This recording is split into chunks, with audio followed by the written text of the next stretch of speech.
Hello guys, welcome back to Ayurvidya classroom.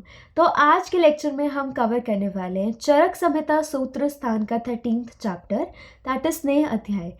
ये chapter revolve करेगा। पहले हम स्नेह के बारे में देखेंगे कि स्नेह के ओरिजिन क्या होते हैं, कौन कौन से स्नेह अवेलेबल है, कौन से स्नेह श्रेष्ठ है, कौन सा स्नेह का क्या गुण होता है, उनकी मात्रा क्या होती है, फिर सम्यक स्नेह के लक्षण और असम्यक स्नेह के लक्षण, अति स्निग्ध लक्षण, अस्निग्ध लक्षण, ये सारी चीज़ें हम कवर करेंगे। So let's start. सबसे पहले आता है स्नेह अध्याय में स्नेह योनि। तो स्नेह योनि दो होती है, मतलब दो ओरिजिन्स होते हैं, स्थावर दैट इज प्लांट सोर्स और जांगम दैट इज एनिमल सोर्स। उसके बाद आता है चतुर्विध स्नेह। तो हमारे 4 स्नेह अवेलेबल होते हैं, घी, तेल, वसा और मज्जा। और इन चारों में से सबसे श्रेष्ठ माना जाता है घी को, क्योंकि उसके अंदर संस्कार अनुवर्तन का गुण होता है। मतलब कि अनुवर्तन दैट इज वो अपने अंदर दूसरों के गुण धारण कर सकता है।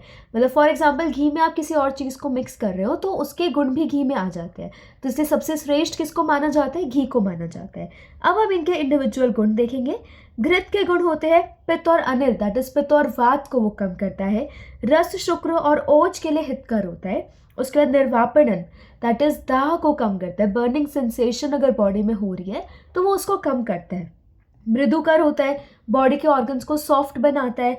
फिर स्वर और वर्ण प्रसादन होता है, स्वर और वर्ण को अच्छा मतलब थोड़ा इम्प्रूव करता है।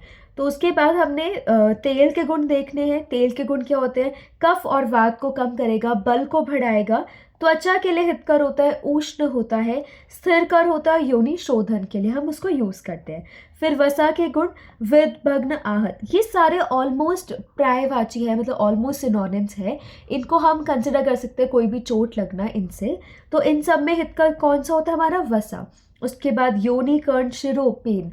योनि में पेन हो रहा है, कर्ण में पेन हो रहा है, या शिर में दैट इज हेड एक वगैरह हो रहे हैं, उनके कोई भी डिजीजेस है उसमें हम यूज़ कर सकते हैं वसा को। फिर पुरुषार्थ में और उपचय दैट इज ग्रोथ में हम इसको यूज़ करते हैं। उसके बाद मज्जा, तो बल, शुक्र, रस, श्लेष्म, मेद और मज्जा इन सबको बढ़ाती है। बल को बढ़ाएगी शुक्र, और हमारा रस धातु श्लेष्म हमारा कफ होता है, मेद और मज्जा इन सबको बढ़ाने के लिए हम मज्जा का यूज़ करते हैं। अस्थि के लिए ये विशेषकर हम इसको यूज़ करते हैं।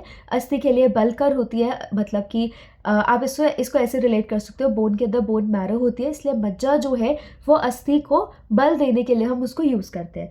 फिर ये स्नेहन, स्नेह तो ये है ही, तो स्नेहन तो ये बॉडी में प्रोवाइड कराएगी। तो इनके गुण क्या हो गए? घृत जो है वो पित्त और अनिल को कम करता है, रस, शुक्र और ओज के लिए हितकर है। निर्वापणन दैट इज दाह को कम करेगा और मृदुकर है। और स्वर और वर्ण का प्रसादन है। तेल क्या करता है? कफ वात को कम करता है, बल को बढ़ाता है, त्वचा के लिए अच्छा है, उष्ण है, स्थिर कर है, और योनि विशोधन के लिए हम इसको यूज़ करते हैं। फिर वसा और मज्जा, वसा जितनी भी चोट है हमारी, व्यक्त, भग्न, आहत, इन सब में हम यूज़ करते हैं। योनि, कर्ण, शिरो, रूजा में हम यूज़ करते हैं। पुरुषार्थ और हमारा उपचय के लिए हम इसको यूज़ करते हैं। मज्जा क्या करता है? बल, शुक्र, रस, श्लेष्म, मेद और मज्जा इन सबको बढ़ाता है। अस्थि के लिए हितकर होता है और स्नेहन करता है बॉडी का। उसके बाद आता है कौन से ऋतु में हमें कौन से स्नेह का यूज़ करना चाहिए। तो घृत का यूज़ हम करते हैं शरद में, तेल का यूज़ हम प्रावृत में करते हैं, और वसा और मज्जा का यूज़ हम वसंत से करते हैं। तो वसा व से स्टार्ट हो रहा है, वसंत भी व से स्टार्ट हो रहा है, तो वसा और मज्जा का यूज़ हम वसंत में करेंगे। तेल का यूज़ हम प्रावृत ऋतु में करेंगे, और घृत का यूज़ हम कब करेंगे? शरद ऋतु में। उसके बाद आता है अनुपान, कि किस चीज़ के साथ हमें ये सारा स्नेहपान कराना चाहिए, या इन सब स्नेहपान के तुरंत बाद किस चीज़ का सेवन करना चाहिए।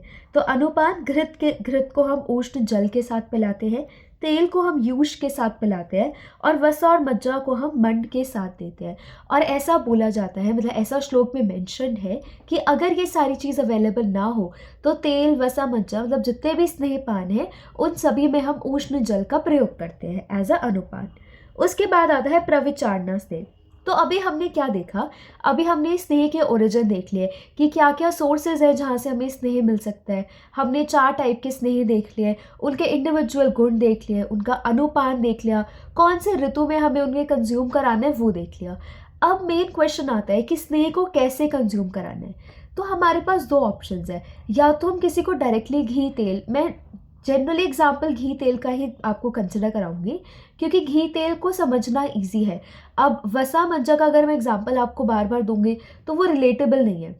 तो फॉर एग्जाम्पल आपको घी या तेल किसी को देना है, किसी को मतलब कंज्यूम कराना है, तो आपके पास दो ही ऑप्शंस होंगे। या तो आप बोलोगे उसको कि डायरेक्टली घी पी ले, मतलब 1 चम्मच 2 चम्मच जितना भी आपको पिलाना है, या आप किसी उसको खिचड़ी वगैरह में मिक्स करके दोगे, है ना। तो हमारे पास दो चीज़ें होती है। तो ऐसे ही हमारा संहिता में ये मेंशन किया गया है कि दो चीज़ें होती है, या तो प्रविचारणा स्नेह की मतलब स्नेह की अलग अलग रेसिपीज या वो मोड्स जिनके थ्रू आप स्नेहन कराओगे, या होता है अच्छ स्नेह। अच्छ स्नेह क्या होता है? डायरेक्ट स्नेहपान, केवल स्नेहपान, जिसको हम मुख्य कल्पना बोलते हैं, कि किसी ने डायरेक्ट घी तेल वसा मज्जा कंज्यूम कर लिया विदाउट एनी फॉर्म, उसको मिक्स करे बगैर, या किसी एक्सटर्नल एप्लीकेशन के बगैर उसको यूज़ कर लिया, मतलब डायरेक्ट कंज्यूम कर लिया। उस मात्रा को हम, उस स्नेह को हम बोलते हैं अच्छ स्नेह। और अगर हम किसी में मिक्स करके किसी रेसिपीज़ के फॉर्म में या एक्सटर्नल एप्लीकेशन के थ्रू उसकी बॉडी में स्नेहपान करा रहे हैं, वो हो गया प्रविचारणा स्नेह। तो प्रविचारणा स्नेह हमारी 24 ये रेसिपीज़ काइंड ऑफ है। क्या क्या है? ओदन विलेपी मांस रस पय दधि यवागु सूप शाक यूष काम्बले खड सत्तु तिल पिष्ट मध्य लेह भक्ष्य। अब यहाँ तक तो ये सारी काइंड ऑफ रेसिपीज़ है। उसके बाद ये एक्सटर्नल एप्लीकेशन है। अभ्यंजन, बस्ती, उत्तर बस्ती, गंडूश, कर्ण तेल, नस्य, कर्ण तर्पण और अक्षय तर्पण। तो ये 24 की 24 आपको याद होनी चाहिए कि क्या 24 प्रविचारणा स्नेहपान है। उसके बाद आता है अच्छ स्नेह, ये हमने डिस्कस कर लिया। उसके बाद एक श्लोक में ऐसा मेंशन है कि जो हमारे 6 रस होते हैं, मधुर अम्ल लवण कटु तिक्त कषाय, तो इनके संयोग से मतलब इनके कॉम्बिनेशन से 64 प्रविचारणा मतलब 64 विचारणास बनती है, जिसमें 63 ये प्रविचारणा होती है और एक उसमें अच्छ स्नेह होती है। तो ये आपको पता होना चाहिए कि 64 प्रविचारणा है, जिसमें 63 प्लस एक अच्छ स्नेह होती है। उसके बाद आता है स्नेह की मात्रा। अब हमने ये देख लिया कि स्नेह कौन कौन से स्नेह हम यूज़ करते हैं, उनके गुण देख लिए, हमने सेलेक्ट कर लिया कि हम ये इस वाली कंडीशन में ये वाला स्नेह हम यूज़ करेंगे। अब आता है क्वेश्चन, हमने ये भी सेलेक्ट कर लिया कि हम प्रविचारणा में उसको कंज्यूम करा रहे हैं, अच करा रहे हैं, कैसे उसको हम देंगे वो भी देख लिया। अब क्वेश्चन आता है कि कितनी मात्रा हमें उसको स्नेहपान कराना है, कि मतलब एक अमाउंट तो आपको पता होनी चाहिए कि कितनी अमाउंट आपको देनी है। तो हमारी 3 मात्रा होती है स्नेहपान की, प्रधान, मध्यम और ह्रस्व। प्रधान मात्रा वो होती है जो 24 घंटों में स्नेह जो पच जाए। फिर आती है उससे कम मध्यम मात्रा, तो 24 घंटे में पचने वाली प्रधान है, तो 12 घंटे में पचने वाली मध्यम, और उससे कम आधे दिन दैट इज 6 घंटे में पचने वाले ह्रस्व। तो इसको ऐसे घंटों से तो हम अभी के टाइम में रिलेट कर सकते हैं। पहले के टाइम मतलब श्लोक में ऐसा मेंशन है, जो पूरे एक दिन और पूरे एक रात दैट इज 12 + 12 24 घंटों में जो मात्रा पचती है उसको हम प्रधान मात्रा बोलते हैं। जो केवल एक दिन में दैट इज केवल 12 घंटे में पच जाती है उसको हम मध्यम मात्रा बोलते हैं। और जो अर्ध दिन दैट इज आधे दिन में पच जाती है उसको हम क्या बोलेंगे? ह्रस्व मात्रा बोलेंगे। उसके बाद आती है इंडिकेशंस, कि कौन सी कंडीशंस वो होंगी जिनमें आपको प्रधान मात्रा देनी है, कौन सी कंडीशंस में आप मध्यम मात्रा दोगे और कौन सी कंडीशंस में आप ह्रस्व मात्रा दोगे। तो प्रधान मात्रा है, अब आप बहुत ज़्यादा किसी को स्ट्रॉन्ग स्नेहपान करा रहे हो तो एक कॉमन सेंस पहले लगाते हैं कि आप किस किस को ये चीज़ करा सकते हो। पहला, जिसकी डाइजेस्टिव फाइबर ऑलरेडी स्ट्रॉन्ग है, जो ये इतनी हैवी डोजेज स्नेहपान की कंज्यूम कर सकता है, जो पचा सकता है उसको, उसी को आप दोगे। तो पहले क्या होगा? जिसकी जठर अग्नि स्ट्रॉन्ग है, जो फिजिकली स्ट्रॉन्ग है। अब दुर्बल सा कोई पतला सा व्यक्ति है जिसकी जठर अग्नि भी स्ट्रॉन्ग नहीं है, उसको आप 5-6 चम्मच पिला रहे हो घी तेल इन सब की, तो वो पचा ही नहीं पाएगा, तो है ही नहीं। दूसरा, एक अच्छा खासा फिजिकली स्ट्रॉन्ग बंदा है, उसकी डाइजेस्टिव पावर भी अच्छी है, डेली उसको घी तेल इन सब ये सब खाने की आदत है, तो उसी को आप अच्छी डोमिनेटिंग जो पावर है हमारी प्रधान मात्रा जो है वो आप पिला पाओगे। तो प्रधान मात्रा क्या है? जो पुरुष प्रतिदिन अधिक मात्रा में स्नेहपान करते हो, जिनको हैबिट हो स्नेहपान करने की, भूख प्यास जो सहन कर सकता है, ठीक है, जठर अग्नि उत्तम हो, शारीरिक बल उत्तम हो, फिर कुछ कुछ डिजीजेस कौन कौन से? गुल्म, सर्प दष्ट, विसर्प, उन्माद, मूत्र कृच्छ्री और गाढ़ा मल। इन सब केसेस में हम क्या देंगे? प्रधान मात्रा। फिर आती है मध्यम मात्रा, वही जिसका शारीरिक बल मध्यम है, जिसकी जठर अग्नि इतनी ज़्यादा दुर्बल या इतनी ज़्यादा स्ट्रांग नहीं है, मीडियम है। और कुछ कुछ डिजीजेस जैसे फुंसी है, फफोले है, पिड़का, कंडू, जितने भी हमारे स्किन डिसऑर्डर्स हो गए, प्रमेह, डायबिटीज़ है, वात, रक्त, गाउट है। और अधिक नहीं खाने वाले, जो बहुत ज़्यादा नहीं खाते हैं, मॉडरेट लेवल पे खाते हैं, मध्यम बल है, मृदु कोष्ठ है, उन केसेस में हम क्या देंगे, मध्यम मात्रा।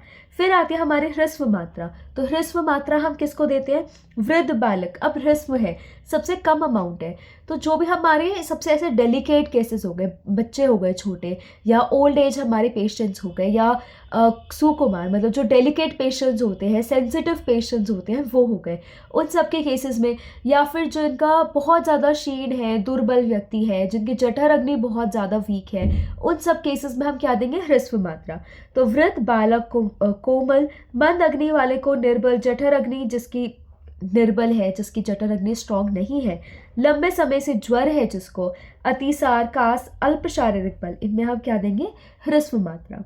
तो ये था हमारे 3 मात्रा, प्रधान, मध्यम और ह्रस्व। इनका मतलब क्या होता है, इनकी इंडिकेशंस क्या होती है। उसके बाद एक पॉइंट आता है कि जो ह्रस्व मात्रा होती है वो सबसे ज़्यादा ऐसा अच्छी मानी जाती है। क्यों? क्योंकि आप एक बात बताओ, आपने ह्रस्व मात्रा कंज्यूम की, मतलब एक लिमिटेड अमाउंट में आपने स्नेहपान कराया, तो उसके कॉम्प्लिकेशंस भी नहीं होगी, पहली बात तो। दूसरा, वो बॉडी से इजीली निकल भी जाएगी, बॉडी में कोई as such major complications cause नहीं करेगी, क्योंकि ऑलरेडी आपने बहुत एक स्मॉल डोजेज दी है। दूसरा, उसको आप काफ़ी लंबे टाइम तक इन प्रैक्टिस लेके आ सकते हो। तो इसके गुण क्या हो गए, सुखपूर्वक पच जाती है, ब्रूहणी, नरिश करती है बॉडी को, वृष्य होती है, बल्य होती है, बल देती है बॉडी में, शरीर में कोई बाधा नहीं होती इसको कंज्यूम करने से, देर तक सेवन व्यवहार में लेके आ सकते हैं हम इसको। उसके बाद आते हैं स्नेह योग्य पुरुष और स्नेह अयोग्य पुरुष। अब हमने ये सारे केसेस देख लिए। अब कंडीशन आती है, मतलब अब ये क्वेश्चन आता है कि किन लोगों में हमें स्नेहन कराना चाहिए और किन में नहीं कराना चाहिए। अब स्नेहन है, आप स्नेहन करा रहे हो, तो स्नेहन से क्या हो रहा है, मेजर आप ऑयल किसी को दे रहे हो, ऑयल किसी की बॉडी में, तो उससे क्या स्निग्धता आ रही है। तो आपके पास 2 केसेस है, एक रुक्ष व्यक्ति, मतलब बहुत ज़्यादा ड्राई एकदम, उसकी है ना बॉडी ड्राई हो रखी है। अब ड्राई हो रखी है, रुक्षता है, तो किसकी, जैसे वात। तो एक है वातज व्यक्ति, वातज रोग है जिसको, और एक है कफज व्यक्ति जो ऑलरेडी इतना स्निग्ध है, उसके माउथ से, एनस से ऑलरेडी सिक्रीशंस इतनी ज़्यादा हो रही है ना, कफज है और उसकी जठर अग्नि भी वीक है, एक वो बंदा है। तो ऑब्वियसली बात है, स्नेह योग्य कौन सा हो गया, ये वाला जो ड्राईनेस है जिसकी बॉडी में, वात बढ़ा हुआ है ना, वातज व्याधि है जिसको, एज कंपेयर टू वो बंदा जिसमें कफज, जो कफज है, जिसमें ऑलरेडी इतनी ज़्यादा स्निग्धता है, तो उसमें आप क्यों स्नेहपान कराओगे, नहीं कराओगे। तो वही है इसमें स्नेह योग्य पुरुष में क्या है, रूक्ष, वात व्याधि, नित्य व्यायाम। अब वात व्याधि है, तो वात व्याधि किससे होएगी, मतलब वात किससे बढ़ेगा, रोज व्यायाम करने से, मद्य का अति सेवन करने से, स्त्री का अति सेवन करने से और चिंता करने से। तो ये क्या हो गए, स्नेह योग्य पुरुष। अब आते हैं स्नेह अयोग्य पुरुष। तो मुख गुद से स्त्राव, मतलब सिक्रीशंस जिसकी निकल रही है, मंद अग्नि, बहुत टाइम तक जिसकी अग्नि मंद रह रही है, ठीक है, तृष्णा, मूर्छा, गर्भिणी, प्रेग्नेंट लेडीज में आप स्नेहपान नहीं कराओगे, तालु, शोष, अनद्वेष। अब अनद्वेष क्यों बोला, कोई इंसान है, उसको खाना देख के नफरत हो रही है, उसको खाना खाने की इच्छा नहीं हो रही, खाने से उसको नफरत हो रही है, तो जो इंसान खाना ही नहीं खा पा रहा है, तो आप क्या इमेजिन, मतलब क्या आप सोच रहे हो कि वो घी तेल खाएगा, नहीं खाएगा ऑब्वियसली। तो अनद्वेष, सर्दी, जिसको वॉमिटिंग आ रही है वो भी, फिर उदर रोग, गर्भ, विष से पीड़ित, दुर्बल, ग्लानि, मत्स्य, आतुर, इन सब व्यक्ति में हम स्नेहपान नहीं कराएंगे। तो ये हो गए स्नेह योग्य पुरुष और ये थे हमारे स्नेह योग्य पुरुष। उसके बाद आता है, अब आपने सब कुछ करा लिया है ना, पेशेंट सेलेक्ट कर लिया, उसकी मात्रा सेलेक्ट कर ली, कौन सा स्नेहपान कराना है, कैसे स्नेहपान करा रहे हैं, सब सेलेक्ट कर लिया। अब आता है क्वेश्चन कि स्नेहपान हमें कैसे पता चलेगा कि ठीक से हो गया। तो सम्यक स्नेह के लक्षण क्या है, फिर अति स्निग्धता के लक्षण क्या है और अस्निग्ध लक्षण क्या है वो। तो सम्यक स्नेह के लक्षण है वात अनुलोमन। अब मेजर हमने देखा था कि वात व्याधि और इन सब चीज़ में हम स्नेहपान करा रहे हैं ना, तो वात का अनुलोमन, अगर वात जो है उसकी जो नॉर्मली डाउनवर्ड मूवमेंट्स होती है, अगर वो नॉर्मली हो रही है, तो दैट मीन्स क्या हो गया, सम्यक स्नेह हो गया। अग्नि अगर दीप्त हो गई, है ना, पुरीश जो उसका मल है वो स्निग्ध है और असनहत, मतलब ऐसा गांठदार नहीं निकल रहा, स्निग्ध निकल रहा है, और अंगों में मृदुता आ गई और स्निग्धता आ गई, मतलब अंग जो है उसके जो बॉडी ऑर्गन्स है वो सॉफ्ट हो गए और उनमें ना मतलब थोड़ा स्निग्धता, ऑयलीनेस आ गई, तो हम क्या बोलेंगे, स्नेहन अच्छे से हो गया। क्या क्या लक्षण है, वात का अनुलोमन हो गया, अग्नि दीप्त हो गई, उसका जो पुरीश है वो स्निग्ध और असनहत निकलेगा, मतलब गांठदार नहीं होगा, और उसके जो अंग है वो मृदु और स्निग्ध हो जाएंगे। फिर अस्निग्ध लक्षण क्या हो गए, वही इसके ऑपोजिट, कि वायु का विलोम, मतलब कि जो नॉर्मल मूवमेंट होनी चाहिए वो नहीं है, बल्कि ऑपोजिट मूवमेंट हो रही है वात की। फिर जठर अग्नि मृदु, दैट इज जठर अग्नि बहुत ज़्यादा वीक हो जाएगी। उसके बाद पुरीश, उसका जो मल है वो कैसा होगा, ग्रथित, गांठदार और ड्राई, रूक्ष होएगा। फिर खरत्व और रौक्ष्य, दैट इज बॉडी में बहुत ज़्यादा रफनेस और ड्राइनेस आएगी। तो ये है अस्निग्ध लक्षण। फिर आते हैं अति स्निग्ध लक्षण। सम्यक स्नेह के लक्षण देख लिए, मतलब आइडियल स्नेहन कैसा होता है। हमने अस्निग्ध के देख लिए कि स्नेहन नहीं हुआ बिल्कुल भी, तो क्या लक्षण होंगे।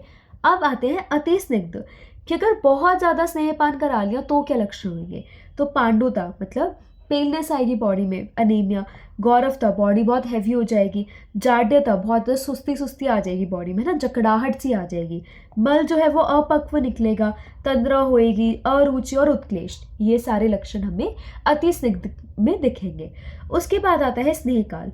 अब स्नेहपान कराने के ना मेजर 2 ऑब्जेक्टिव्स अगर हमारे होते हैं, संशमन के मतलब जो दोष बढ़ गए हैं उनको पैसिफाई कराना, और संशोधन की बढ़े हुए दोष को बॉडी से बाहर निकालना। तो ये 2 केसेस होते हैं हमारे, इसके अकॉर्डिंग ही हमारा स्नेहकाल चेंज होता है। अगर हम संशमन के ऑब्जेक्टिव से, दैट इज दोषों को पैसिफाई करने के ऑब्जेक्टिव से स्नेहपान करा रहे हैं, तो हम कराएंगे खाना खाने के समय भूख लगने पे।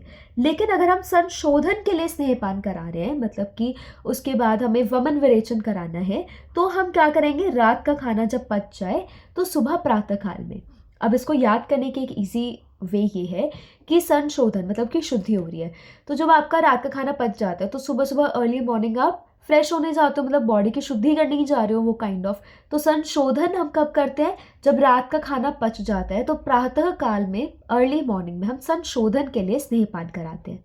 और संशमन के लिए दिन के समय जब खाने का समय हो और तब भूख लग रही हो, तब हम कराते हैं संशमन के लिए। उसके बाद आता है कोष्ठ की परीक्षा। अब कोष्ठ as we all know 2 type के कोष्ठ होते हैं, मृदु कोष्ठ और क्रूर कोष्ठ।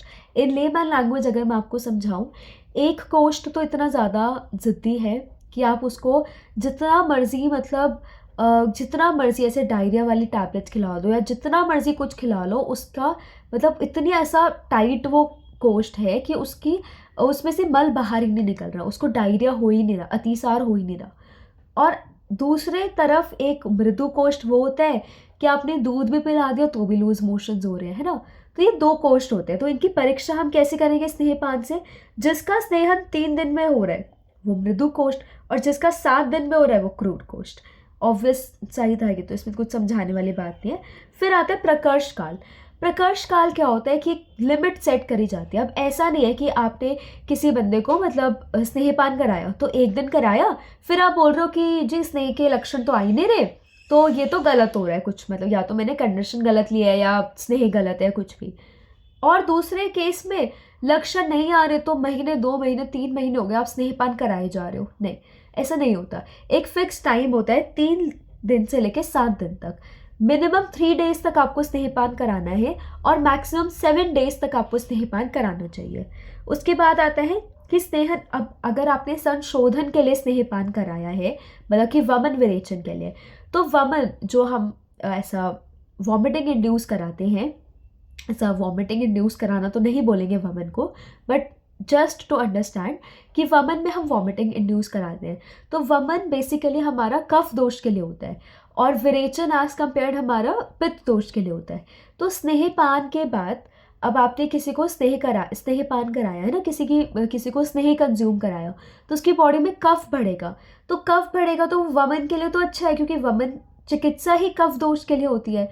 तो इसीलिए स्नेहपान कराने के बाद जब उसमें सम्यक स्नेह के लक्षण आ जाते हैं तो हम 1 दिन का वेट करते हैं और फिर वमन इंड्यूस करा देते हैं, मतलब वमन का प्रोसीजर स्टार्ट करते हैं। लेकिन अगर हमें विरेचन देना हो तो हम 3 दिन का वेट करते हैं, ताकि जो कफ बढ़ गया है, जो कफ उत्क्लेश हो गया है, वो शांत हो जाए और फिर हम विरेचन अच्छे से करा पाते हैं। तो वमन हम कराते हैं 1 दिन के बाद और विरेचन हम कराते हैं 3 दिन के बाद। उसके बाद आता है स्नेह व्यापत, कि क्या क्या कॉम्प्लिकेशंस आ सकती है स्नेहन के टाइम। तो सबसे पहले हम उसके हेतु देखेंगे, क्या क्या रीजंस हो सकते हैं कॉम्प्लिकेशंस के। तो वो क्या है, अकाल स्नेहपान, मतलब कि जो काल मेंशन है उस काल में, मतलब कि गलत टाइम पे स्नेहपान कराना, मात्रा पूर्वक स्नेहपान नहीं कराना, बिना नियम के पालन करे अधिक मात्रा में स्नेहपान कराना। तो इन सब हेतु, इन सब रीजन से क्या होगा, स्नेह व्यापत, मतलब कॉम्प्लिकेशंस आएगी स्नेहन में। उसके बाद चरक संहिता में टोटल 19 उपद्रव, that is total 19 complications mention की गई है स्तनपान की। क्या क्या है, तंद्रा, उत्क्लेश, अनाहा, ज्वर, स्तंभता, ज्ञान शून्यता मतलब अनकॉन्शियसनेस हो जाती है, फिर कंडु, कुष्ठ, पांडु, फिर शोफ, इन्फ्लेमेशन, अर्श, अरुचि, तृष्णा, उदर रोग, ग्रहणी रोग, स्थैमित्य मतलब बॉडी में कठोरता आ जाती है, वाक्य निग्रह मतलब ऐसा बोल नहीं पाते हैं पेशेंट्स, फिर उदरशूल, आमदोष, ये सारे हमारे 19 उपद्रव, 19 कॉम्प्लिकेशंस, 19 स्नेह व्यापद मेंशन करे गए हैं। उसके बाद आती है चिकित्सा, कि अगर ऐसे कॉम्प्लिकेशंस आ गए तो उन केसेस में हम क्या ट्रीटमेंट फॉलो करेंगे। तो उसके लिए होता है वमन, स्वेदन, प्रतीक्षा करना कि ये उपद्रव अपने आप शांत हो जाए, फिर व्यक्ति के बल और व्याधि के बल के अनुसार विरेचन देना, तक्र अरिष्ट का प्रयोग करना, रुक्ष, अनपेय और त्रिफला का यूज़ करना। तो इसकी चिकित्सा में हम क्या देते हैं, वमन करा सकते हैं, स्वेदन करा सकते हैं और थोड़ा वेट कर सकते हैं कि कॉम्प्लिकेशंस अपने आप सबसाइड कर जाए। फिर पेशेंट और व्याधि दोनों के स्ट्रेंथ को कंसिडर करते हुए विरेचन दे सकते हैं हम। फिर तक्र अरिष्ट का हम यूज़ कर सकते हैं और रुक्ष आहार विहार हम सेवन कर सकते हैं, क्योंकि अति स्निग्धता हो गई या कॉम्प्लिकेशंस आ रहे हैं, अधिक मात्रा का स्नेहपान हो गया, तो हम बॉडी में रुक्ष, अनपेय, रुक्ष खाना ये सब कंज्यूम कराएंगे। उसके बाद आता है सद्य स्नेहन, कि अगर किसी के पास इतना टाइम नहीं है कि वो 3 दिन, 7 दिन या कुछ इतने सारे दिन वेट करे और उसको बहुत क्विकली स्नेहन कराना है, तो उसके लिए हमारा होता है सद्य स्नेहन, मतलब कि इंस्टेंट स्नेहन किससे होता है। तो ये होता है हमारा पंच प्रस्त्रिकी पेय। तो इसमें क्या होता है, पंच प्रस्त्रिकी पेय और दूध में चावल, उड़द और अधिक मात्रा में हम घी मिला के इनका सेवन अगर हम कराते हैं तो बहुत शीघ्रता, दैट इज़ बहुत क्विकली स्नेहन हो जाता है, इसलिए इसको हम क्या बोलते हैं, सद्य स्नेहन, दैट इज़ इंस्टेंट स्नेहन। और इसमें जो हमने यहाँ पे ये काइंड ऑफ एक रेसिपी होती है पंच प्रस्तृतिकी पेय, तो इसमें 5 चीज़ें होती है जिसको हम एक एक प्रस्तृत यूज़ करते हैं। क्या क्या है, घी, तेल, वसा, मज्जा और चावल। ये 5 चीज़, 4 तो हमारे स्नेह हो गए, घी, तेल, वसा, मज्जा और एक चावल, तीनों 5 को हम एक एक प्रस्तृति यूज़ करते हैं। तो इसका नाम क्या हो गया, पंच प्रस्तृतिकी पेय। और इसमें हम चावल, उड़द की दाल और दूध वगैरह ये सब ऐसा मिक्स करके इसको हम देते हैं, तो वो क्या हो गया, सद्य स्नेहन। उसके बाद एक आता है सलवण स्नेहन, कि कभी कभी हम क्या करते हैं स्नेहन में ना, मतलब जो भी हम स्नेहपान करा रहे हैं उसमें हम नमक, दैट इज़ लवण मिक्स करके देते हैं। क्यों देते हैं, क्योंकि लवण के क्या क्या गुण होते हैं, अभिष्यंदी होता है, वो स्निग्ध होता है, अभिष्यंदी होता है, सूक्ष्म होता है, उष्ण है, व्यवायी है। तो इन सब गुण के कारण वो बहुत जल्दी से स्नेहपान जो है बॉडी में बहुत जल्दी से हो जाती है, तो इसलिए सलवण स्नेह है, सद्य स्नेहन है, इन सब का ध्यान रखना है। उसके बाद एक चीज़ आती है कि जब भी हमारे पास कंडीशन होती है साम दोष की, तो हम कभी भी ना उससे एसोसिएटेड जो दोष होता है उसको ट्रीट नहीं करते हैं। मतलब कि फॉर एग्जांपल अगर साम पित्त की कंडीशन है कि अगर आम के साथ इन्वॉल्व्ड पित्त दोष है, तो हम कभी भी पित्त की चिकित्सा नहीं करते हैं। मतलब कि जनरली घी को पित्तनाशक माना जाता है, पित्त को शमन करता है घी, लेकिन अगर पित्त आम के साथ एसोसिएटेड है, मतलब साम पित्त है, तो उसमें हम घी को नहीं एडवाइस करते हैं। तो यही है, साम पित्त में घी का यूज़ जो है वो नहीं करते हैं हम, क्योंकि आम प्लस पित्त होता है, उसमें उपद्रव आते हैं, जॉन्डिस, अनकॉन्शियसनेस, ये सब हो सकता है। लेकिन अगर साम पित्त नहीं है, निराम पित्त है, लाइक खाली पित्त का उत्क्लेश हुआ है बॉडी में, तो हम घी का यूज़ कर सकते हैं। उसके बाद एक लास्ट पॉइंट आता है स्नेहपान एवं स्नेह के जीर्ण होने पर, कि ये मतलब स्नेहपान हो गया, स्नेह हमारी बॉडी में पच गया अच्छे से, उसके बाद क्या क्या पथ्य और अपथ्य, मतलब कौन कौन से रूल्स को हमें फॉलो करना चाहिए और कितने टाइम तक फॉलो करना चाहिए। तो हमें गर्म पानी पीना चाहिए, ब्रह्मचर्य का फॉलो करना चाहिए, फिर मल मूत्र वायु उद्गार इन वेगों को धारण नहीं करना चाहिए, फिर व्यायाम नहीं करना चाहिए, उच्च भाषण बहुत ज़्यादा तेज़ की नहीं बोलना चाहिए, क्रोध शोक शीतल वस्तु का सेवन नहीं करना चाहिए, धूप में नहीं बैठना चाहिए ज़्यादा, ये सब हमें नहीं करना चाहिए। और कब तक नहीं करना चाहिए, मतलब जितने दिन तक आपने स्नेहपान किया है उसके डबल दिन तक हमें इन सब रूल्स का मतलब इन सब रूल्स को फॉलो करना चाहिए। तो ये था कि द्विगुण मात्रा में इन दिनों को मतलब इन रूल्स को फॉलो करना चाहिए। सो दिस वाज ऑल कि स्नेह अध्याय में मतलब मेजर यही सारे पॉइंट्स थे। इस चैप्टर को हमने श्लोक वाइज नहीं, इनफैक्ट जो एनसीआईज़म का सिलेबस है उसके अकॉर्डिंग कवर किया है। तो आज के लेक्चर में हमने क्या क्या देखा क्विकली रिवाइज कर लेते हैं। पहले हमने स्नेह योनि देखी, स्थावर जंगम, फिर हमने चतुर्विध स्नेह देखे, घृत तेल वसा मज्जा उनके इंडिविजुअल गुण देखे। उसके बाद हमने ऋतु देखी, घृत शरद ऋतु में, तेल प्रावृत ऋतु में, वसा और मज्जा वसंत ऋतु में। उसके बाद अनुपान देखा, घृत उष्ण जल, तेल होता है यूष, वसा और मज्जा मंड। और अगर ये सब अवेलेबल ना हो तो हर एक स्नेह में हम उष्ण जल का यूज़ कर सकते हैं। फिर हमने 24 प्रविचारणा देखी, अच्छ स्नेह देखा क्या होता है जिसको हम मुख्य कल्पना बोलते हैं। फिर हमने देखा 64 प्रविचारणा होती है जिसमें 63 प्लस 1 हमारी अच्छ होती है। फिर हमने स्नेह मात्रा देखी, प्रधान मध्यम ह्रस्व, उनके अलग अलग इंडिकेशंस देखी, ह्रस्व मात्रा के गुण देखे। उसके बाद हमने स्नेह योग्य और स्नेह अयोग्य पुरुष देखे। और फिर सम्यक स्नेह, अति स्निग्ध और अस्निग्ध लक्षण देखे। फिर स्नेह काल हमने देखा, संशमन और संशोधन के लिए कौन से समय पे हमें स्नेहपान कराना चाहिए, कोष्ठ की परीक्षा, मृदु और क्रूर कोष्ठ हम किसे बोलते हैं। प्रकर्ष काल देखा हमने 3 से 7 दिन। फिर हमने देखा स्नेहन के 1 दिन बाद हम वमन कराते हैं और 3 दिन के बाद हम विरेचन कराते हैं। फिर स्नेह व्यापक के हेतु और क्या क्या लक्षण हमें दिखते हैं और उसकी चिकित्सा क्या होती है वो देखा। फिर सद्य स्नेह पंच प्रसृति की क्या होती है और हमने सलवण स्नेह देखा। फिर हमने देखा कि सांप दोष में हम कभी भी उस दोष की चिकित्सा नहीं करते हैं। और उसके बाद हमने पथ्य और अपथ्य का सेवन देखा कितने टाइम तक करना चाहिए। So this was all about today's lecture and मिलते हैं नेक्स्ट लेक्चर में super soon and stay tuned for the upcoming lectures and notes are available in the description box. Okay, thank you.